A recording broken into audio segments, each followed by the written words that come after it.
safety zone, right? We don't have a safety zone here, so we're gonna go in. We can't stay there, but we can knock on that door. While we're there, we're gonna assess if the occupant is there or not. Assess that exterior construction feature. So do we have, is it cedar shake or is it stucco asphalt? Just making that mental picture, because the chances are if we're checking and going, what are we gonna be doing afterwards?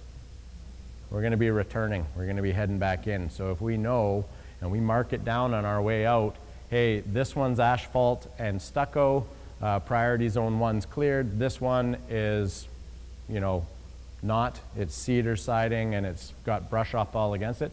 Chances are the first house we go back to is the one that we think is gonna be our best chance at saving it.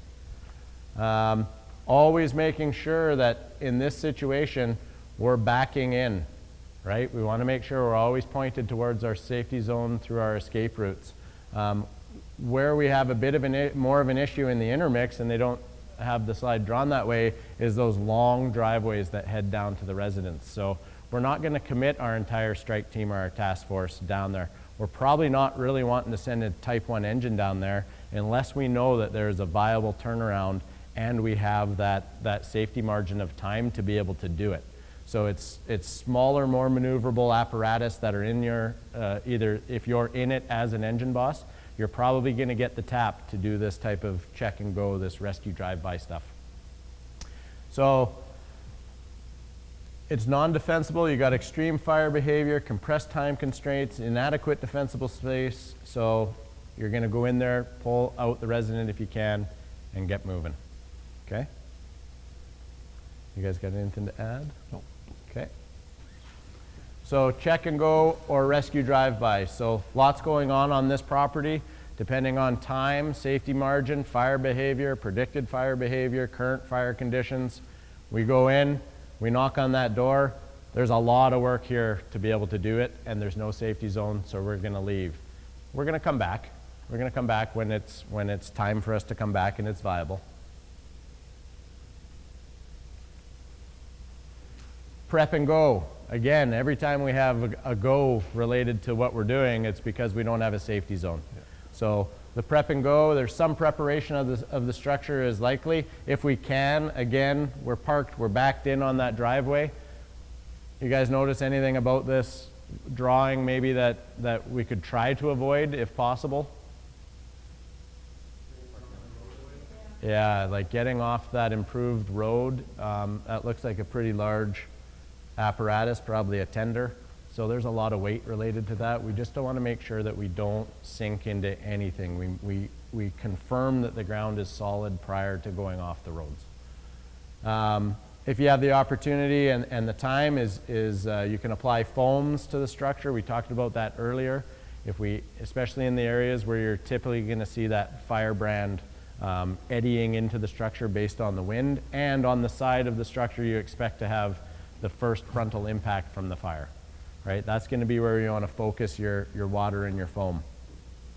You want to minimize the number of tack lines that you have off, and you want to keep your escape routes open. So consider the deployment times for resources. Consider how close your backup is, right? If there isn't, then you're going to do some quick work here and you're going to leave, knowing that you're going to be coming back afterwards, hopefully. So leave before your escape routes are compromised, engage in rapid prioritized structure defense prep, and it could turn as you're sitting there, or another strategy we'll go through is prep and defend.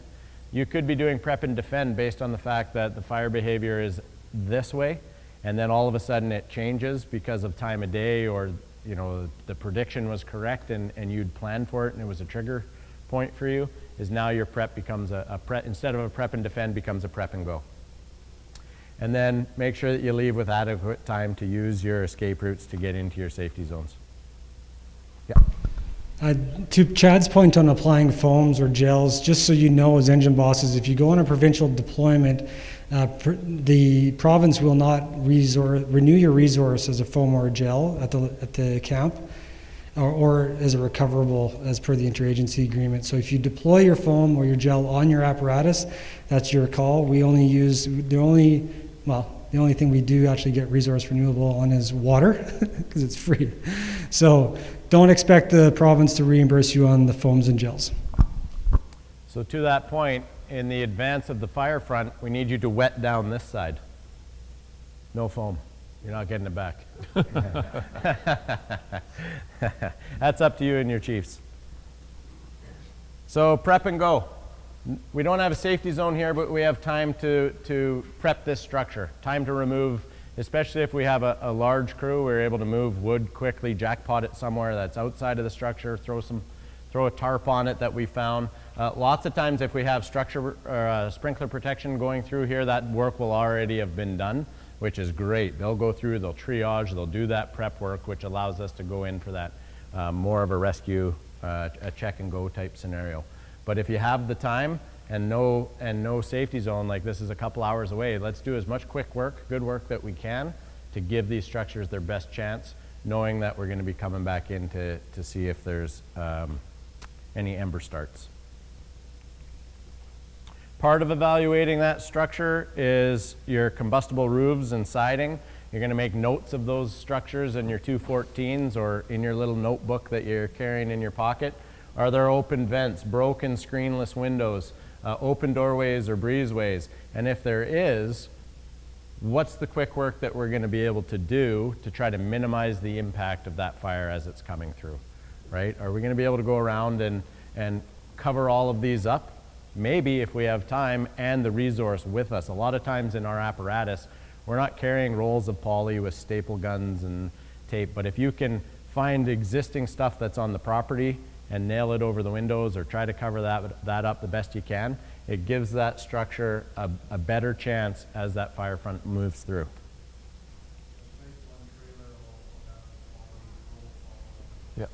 Yeah, absolutely. They are stacked with equipment, so if you have the opportunity and you can grab it, great.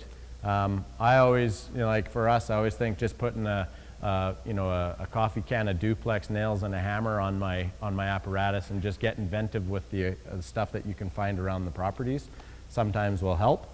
But definitely if you have the time to be able to grab a quick roll of poly and a staple gun from a Type 1 like trailer, do that, throw it on.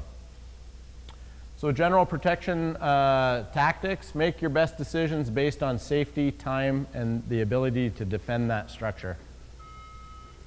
You going? We're all going, come on. Prepare that structure as best as possible in the time allowed. So you might be given a time frame from your strike team task force leader. Hey guys, we got an hour in here. Guys or gals, we got an hour in here. So let's rip through this, do the best work that we can. Let's focus on here, here, and here. And they might actually have gone through and built a plan for you, and now you're kind of leapfrogging past the other resource working on this structure, so you're maximizing how many you can get done in the time frame you're allowed. And the key here is the same as any of the fire smarting that goes on that we preach around the province, is clearing that priority zone 1. Getting rid of those receptive fuels that are close to your structures. And then look for anything out of the ordinary. LPG tanks, hazmat materials, all that stuff. Again, you're going to identify it, isolate it, but we're pretty much going to leave it alone. You guys have anything? Okay. Evaluate your structure. So this is really good for returning. So you evaluate that structure when you go out there to do the good work, and then you're making these observations. Hey, this house had an open crawl space. We got to make sure when we come back that we double check that. Okay, good, make a note, right, on each one of the addresses so that it kind of builds your game plan when you come back. Or as you're going around the structure, you're noticing, visually where all the leaves and all the light litters are all accumulating in the wind. That's the chances, that's probably most likely where your embers are going to be as well. So making sure you're going back to those same spots, checking the eaves on the roof and all that to make sure that that they're clear or that they're wetted down. So decks and eaves, other flammable materials adjacent to the structure. Use on-site materials and conditions. So natural fire breaks. Again, this is that tying into roads, driveways, fire smarting a landscape, cleared right-of-ways, all of those, being able to tie that in. So if it is a ground fire that's coming, is If you can scratch that, you know, a quick scratch guard down the mineral soil to slow it down, that buys us time on our way back in. Tools and materials, finding stuff out here like plywood, sheet metal, boards. We don't typically carry all of that stuff on our apparatus, so we're kind of looking around the properties. Again, if you use any of that stuff, make a note of it, because you know, the owner is going to go, why are all of my, you know, the price of plywood now is like 90 bucks a sheet. So if you're just grabbing that and nailing it on, they're going to want recoverable for that. So tools, whether it's construction or lawn equipment, ladders. So when we say ladders, like additional homeowner assets, that can be a ladder that they have just leaning on the side of their house. So you're not dismounting all your equipment off of your apparatus. If you know, obviously in the structure fire service, we annually test our ladders. I believe that's like everyone else in the world, not me as a farmer. So when you look at it, you have to make an assessment of, do I trust this ladder? If you don't, use your own ladder. Yeah. But if you do feel comfortable with it and it saves you time, then use that asset on the property. Just to the lawn stuff and the tools, if there's an irrigation system they're able to turn on, and it's appropriate to do so, then turn it on as well. Again, this is your fire smarting. So establishing clearance for defensible space around your structure, create home ignition zones, remove or trim fuels, remove combustibles near the structure, and yard accumulations. Lots of times it's great when you go into the driveway and you see that the owner of the property has also been thinking this way, because it really reduces your time frame. Again, if there's, you know, if you've got a cedar hedge that's right along here, we don't want to be taking the saw and cutting that thing down. We'll deal with it when we come back in. But if it's right up against the house and the fire front is coming and it's imminent and there's ember cast around, that might be a decision. If it's starting to light up, it might be a decision to remove the wick from that house. Pre-treatment of the structure, again, there's a lot of great work that happens ahead of Strike Team Task Force Leader deployment with the structure protection. So if we're fortunate enough to have that time ahead of this incident getting to the community, it might be as little as us just going in and turning the pump on, making sure that it's running. You might have to refuel the pump, but again, we'll rely on our triage flags that are out at the Civic on the road to know what we have to do and know whether or not it's protected. That way we're not wasting a ton of time ahead of this fire front arrival. Critical assets, I think it's really important, and like Watson has said lots, is, you know, at some point he pretty much runs out of water somewhere. So whether that's the holding tank, the reservoir tank, we've depleted it, and we had the power cut off to the community because the fire came through and the lines were down, so we cut power. Well, now that's cut power to our pumps that are reloading our reservoirs. So more in an EOC situation where you can get utilities in there and have a clear understanding of what is the critical infrastructure, how do we maintain our water supply, what's the best way for us to do that, and they're a wealth of knowledge. So if you can get those answers, that's great.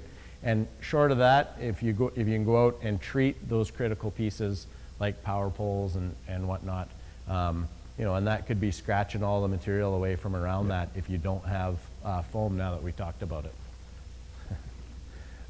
Structure wrap, I don't see a lot of structure wrap, more of a poly and staples in BC. Have you guys ever seen structure wrap? Yeah. So you probably won't see this. If you did, or if you do, hopefully you don't have that orange top that you're wearing, because you're probably down in the States. You're not coming back. Exterior structure preparation. So prepare the roofs, the decks, cover any openings. What other things can we look at doing, short of cutting all the vegetation off around there? Making sure that if they do have eaves and they are full and we don't have the time to clear them out, that we get water in them. Even if it's our water, if we don't have sprinklers attached to these structures like this one does. But they've really set this up. It looks like they've polyed underneath the deck. Like this structure is very well hardened for a fire front to come through and blow past. But we can always go in if that's our task, because someone put this in 3 days ago, and now we need to make sure that it's functioning. that's something that we can do to make sure that we have those eaves wetted down. You can tell there's no water in there by the looks of it, or, oh yeah, that's Yep. running, isn't it? Yeah. Okay.